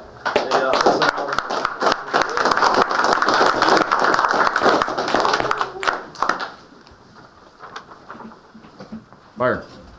I'm going to step over there, just don't mind my manners, please. You've got long legs, so. Yeah, right? So January we had 39 total calls. We had 5 motor vehicle accidents, 4 gas calls, 3 miscellaneous assist other agencies, 5 CO calls, 2 fires, and 20 automatic fire alarms. We had an issue last month, especially with the snow and ice conditions. We need people to keep clearing around their gas meters and the fire hydrants as well. When there's a lot of snow and ice buildup on the gas meters, there's issues with the regulators, which cause the regulators to not breathe correctly. We're having a lot of issues with that. Other than that, we have 5 guys that are going in for their basic firefighters class starting tomorrow. The orientation is, and then otherwise than that, we're looking for guys on Monday nights to stop down. My other question is for the board. It's 3 years since the chief's car's lights have been paid for, so I'm looking to see when that bill's going to get paid. That'd be good. Great question. We have lights out on that car right now, so I can't do anything until the bill's paid. You have lights? There's lights out on that car, What is it, the top lights or the round? all around the car. There's, This is the same thing with the same package? The same package that needs to be paid from 3 years ago. yeah, but is it not the package light? No, it's all that same package. The whole package is lights. Okay. But the lights are out. In order to get them replaced, we need to have the lights paid for originally to the vendor. So, That's, we're going on 3 years at this point, you know. I want to speak on an executive on that. I say we just pay the bill. Let's just pay. Yes, look, we can't replace anything on the car, and we're only hurting ourselves at the end of the day. We're kicking the can down the road. We have a vendor that hasn't been paid in 3 years. So then let's just do it now. Let's make a Pay motion it to now. pay the bill. I This'll- make a motion this'll- to pay the bill. This will be the fourth time. You should do it. I just want to make sure, look, at the end of the day, we have a vendor that hasn't been paid in 3 years. I mean, are we going to be able to go back to them ever again? I don't know. That, It's a concern of mine. I would discuss that issue with the board in an executive session. This was already okayed twice. Jordan, any updates on when the ladder truck's coming back? The ladder truck parts are starting to come back in. The emission system did just come in, I believe, this week. So they're starting to put that all together. So hopefully here, within the next 2 months, we'll see the ladder truck back. You know the total of that? It was high 200-something thousand. I think we just got the check for that, John, 250. We received $214,000, So they're working on it right now. and I'm waiting for the invoice from From Premier, or, Premier. Premier, whatever the other company is. Yeah, see, those lights were voted on twice. We're gonna talk about executive. Now, how that works is, that money is not ours. Yeah, That 'cause goes it's not to through our the insurance repair person. Yeah. We're just gonna pay it. All right. Anything else? An executive session for the lights or no? I get it. I got a motion on the floor from trustee Marshall to pay for the light bill. Is there a second? Should be done by a resolution. So we're gonna take this to executive. Well, withdraw the motion then. Withdraw the motion. Oh, I thought Ian said we're gonna talk about an executive. Did he not say that? Yeah, he did say that. I did say that. We're gonna make we're gonna do it in a resolution. He made the motion, nobody seconded it, guys. Okay, building department. Wait, are we making a motion to have a resolution drafted, or are we I made the motion to have the resolution draft. I would And our second attorney- that motion. All in favor? Aye. That's it. All right, perfect. Easy. It's been going 3 years. I have one for you And you too. wanna know why the. You go ahead first, because I got something for you too. All right, building report, new permits, 26, closed out 15, we have 13 expiring, 22 violations, 6 complaints, and 5875 in fees collected. And there's a crosswalk on East Main Street, down by Patsy's, Okay, that hasn't been shoveled out yet. It needs to be shoveled out. I will make sure it's done in the morning. Great, thank you. Sure.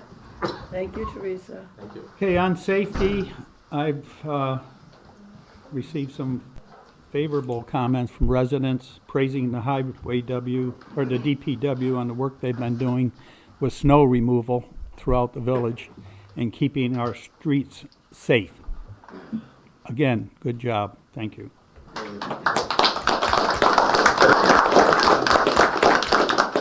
Recreation. The only thing I'm aware of that's still going on and planning is the April 4th Easter egg hunt.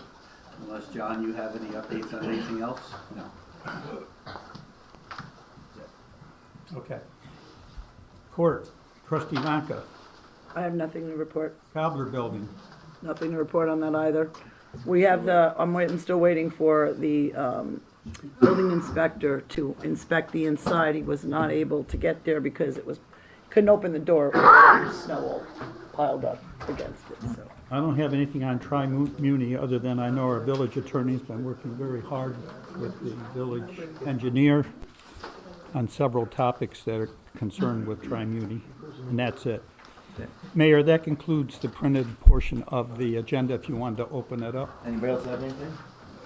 Anybody from the public? Real short, obviously a very long meeting. John Kozak, Village of Wappinger water operator. Two quick things. Liam Slocum is now a certified two B and D water operator, so. Congratulations. And a lot of times you guys hear me say, those that watch the meetings, anybody with complaints, concerns, questions, or compliments, 845-297-3787. Communication is key and real quick. It actually worked. And somebody did spot a leak at the very beginning of this month. And this leak was pretty massive. And it was resolved, pinpointed, dug up, fixed, everything within 48 hours. Did you get it? And that leak was almost a quarter of what we normally put out. Is that the one by the bowling alleys? Where was that? So it was roughly 144,000 Where? gallons. Where? Up on Imperial Boulevard. Oh, we're back on them. Oh, wow. So communication. If you see something, say something. Give them Williams. If you have any questions, Williams, 845-297-3787. Thanks, John. Thank you. Anybody else? All right, we going to executive session? Yep. I make the motion. What purpose? What purpose are we going to executive session for? What purpose?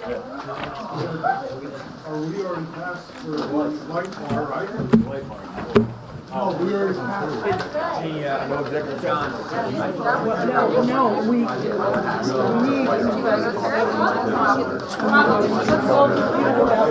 need.